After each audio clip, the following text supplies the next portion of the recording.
Welcome. In today's lesson, we're going to explore the math class in Java, a built-in toolkit that helps you handle numbers more easily. From basic calculations to rounding and even generating random numbers, these methods can really simplify your code.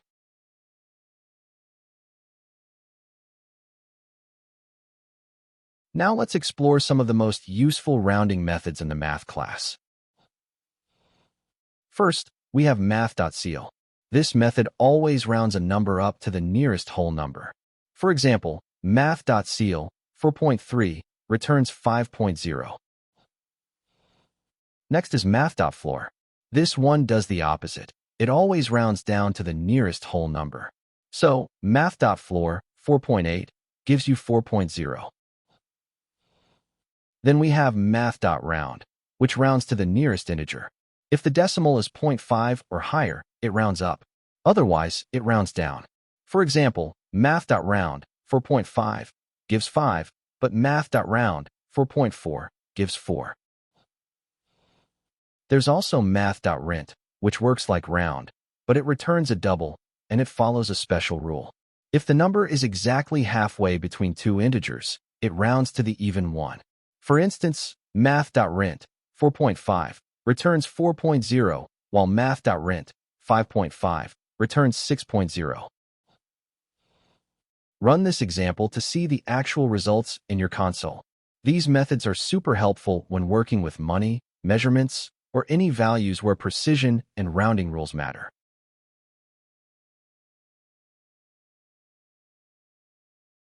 Now let's take a look at some of the most commonly used arithmetic methods in the math class. We'll start with Math.max. This method returns the larger of two values.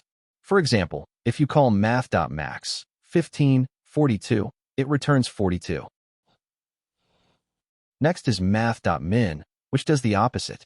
It returns the smaller of the two numbers. So Math.min 1542 will give you 15. Then we have Math.abs, which gives you the absolute value of a number. If you pass in -20, it returns 20. You can also use Math.sqrt to calculate the square root of a number. For instance, Math.sqrt 64 returns 8.0. Finally, there's Math.pow, which lets you raise a number to a power. So Math.pow 2, 5 means 2 to the power of 5, and it gives you 32.0. Run this example to see the actual results in your console. These methods are simple but very useful, and they come up often in real-world programming.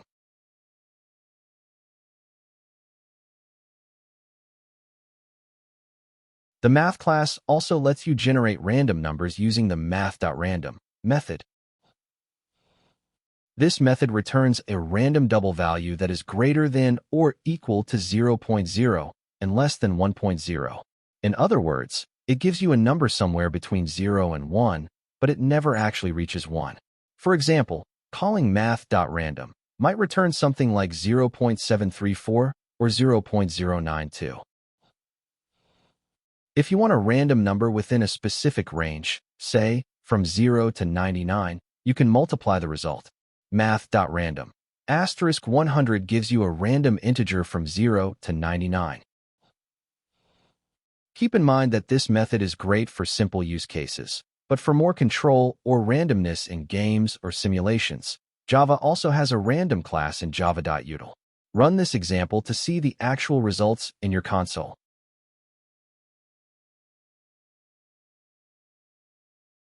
Trigonometric methods. The math class also includes methods for basic trigonometry, like sine, cosine, and tan.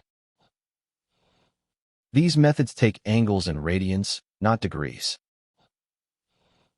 So if you want to work with degrees, you'll need to convert them first using math.to-radians.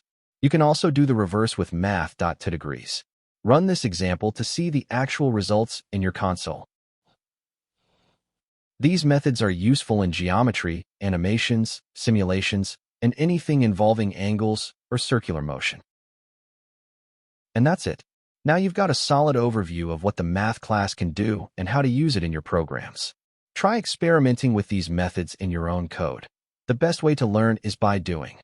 Hope this was helpful. Don't forget to like, subscribe, and check the description below for links, documentation, and source code.